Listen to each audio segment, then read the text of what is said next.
Você sabe enumerar e diferenciar os mais comuns sentidos de Constituição, aqueles que aparecem mais vezes nas provas, até porque há vários sentidos nas mais diversas correntes doutrinárias?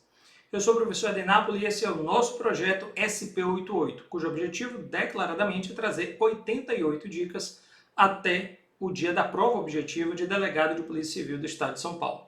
Bom, na temática sentidos de Constituição, historicamente, nós temos três sentidos que aparecem com maior frequência nas provas: o sentido sociológico de Constituição, o sentido político e o sentido jurídico.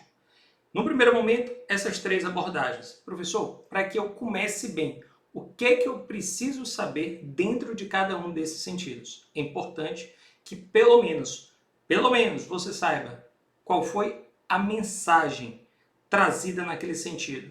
Qual foi o pensador que disseminou aquele sentido e se existiu alguma obra através da qual aquele sujeito disseminou a sua mensagem. Ou seja, quem foi o principal expoente, o grande baluarte, o pensador daquele sentido de Constituição, qual foi a obra através da qual ele se tornou conhecido por disseminar aquele sentido e qual foi a mensagem efetivamente disseminada. Se você começa respondendo essas três indagações, você já começa bem. Dentro dessa lógica nós temos sentido sociológico. O nome do grande expoente, Ferdinand Lassalle.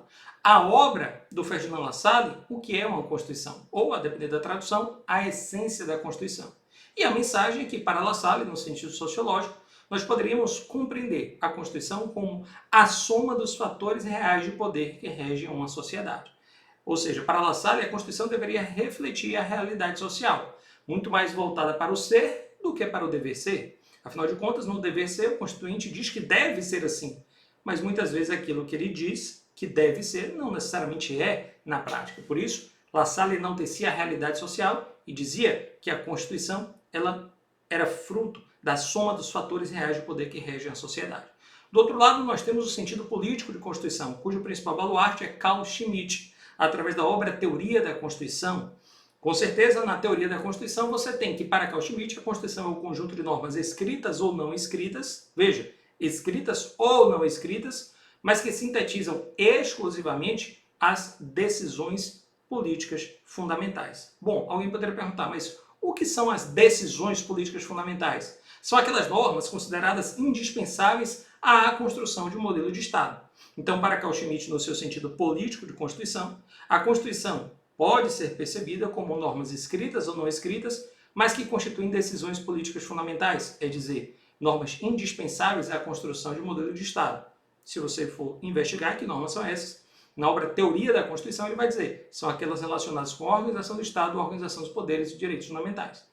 Num terceiro momento, nós temos o sentido jurídico de Constituição, cuja expressão maior se dá na figura de Hans Kelsen, austríaco, filho de judeus e grande expoente através da obra Teoria Pura do Direito, grande expoente do sentido jurídico de Constituição. Então eu tenho um sentido jurídico com Hans Kelsen, com a obra Teoria Pura do Direito, para quem a Constituição poderia ser enxergada, veja, numa ótica altamente normativista, como norma pura, suprema e positivada, fundamento de validade de todo ordenamento jurídico. É que dentro do sentido jurídico, Kelsen fazia uma subdivisão. Ele dizia, olha, eu posso enxergar o sentido jurídico no sentido lógico jurídico ou na perspectiva jurídica positiva, ou seja, o subsentido jurídico positivo. No sentido lógico jurídico, a Constituição seria ali uma norma hipotética fundamental. Eu enxergo no sentido lógico jurídico a norma hipotética fundamental, melhor dizendo. E no sentido jurídico positivo, aí sim, eu enxergo a Constituição propriamente dita. Então, dentro do sentido jurídico, o sentido lógico jurídico, lembre da expressão lógica, traz a ideia de algo abstrato, no sentido lógico, no sentido ideal, ou seja, não no plano daquilo que está posto, mas observe no plano daquilo que está suposto. Então, o sentido lógico jurídico, o sentido das ideias, o sentido ideal, é o plano do suposto. Por isso o nome norma hipotética fundamental, porque ela não é concreta, ela não é palpável.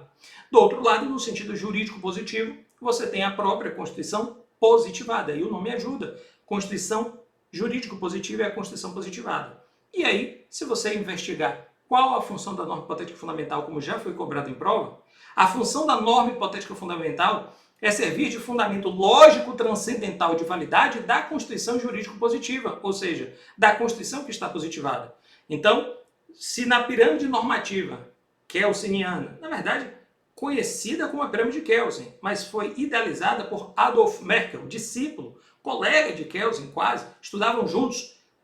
Adolf Merkle criou a pirâmide normativa, mas Kelsen levou a fama. Para a sua prova, tudo bem, você aceita. Na pirâmide kelseniana, você tem, por exemplo, que um ato administrativo tem que obedecer ali muitas coisas. Então eu tenho no topo da pirâmide a Constituição Federal, abaixo a Constituição Estadual, abaixo, por exemplo, eu tenho ali uma lei estadual, abaixo eu tenho um decreto do governador, abaixo eu tenho uma resolução do secretário de Estado e, por fim, um ato administrativo.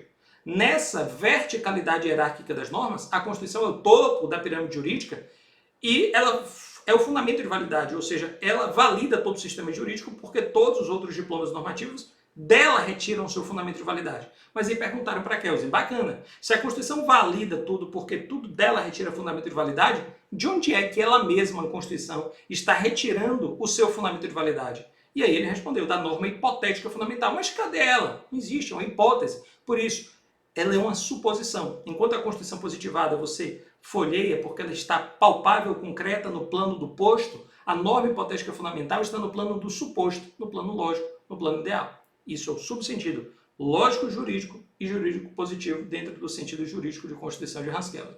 Modernamente, fala-se hoje num sentido total, cultural ou culturalista, também chamado de ideal de Constituição, que nada mais é do que o sentido que vai congregar todos esses anteriores. Afinal, eu posso sim enxergar a Constituição como realidade social, como decisão política fundamental e como fundamento de validade de todo o sistema jurídico. Portanto, a concepção mais aceita é essa que enxerga, portanto, todas as concepções com algum grau de validade e por isso mesmo ela congrega todas elas. Aqui você tem, por todos, no Brasil, Paulo Bonavides, no direito comparado, você tem aí o professor Conrad Hess com a força normativa da Constituição e o próprio alemão Peter Haber com a obra A Sociedade Aberta de Intérpretes da Constituição, uma contribuição para a interpretação pluralista e procedimental do texto constitucional. Bacana? Então fechamos aqui sentidos de Constituição. Bons estudos e até a próxima dica, se Deus quiser. Um abraço.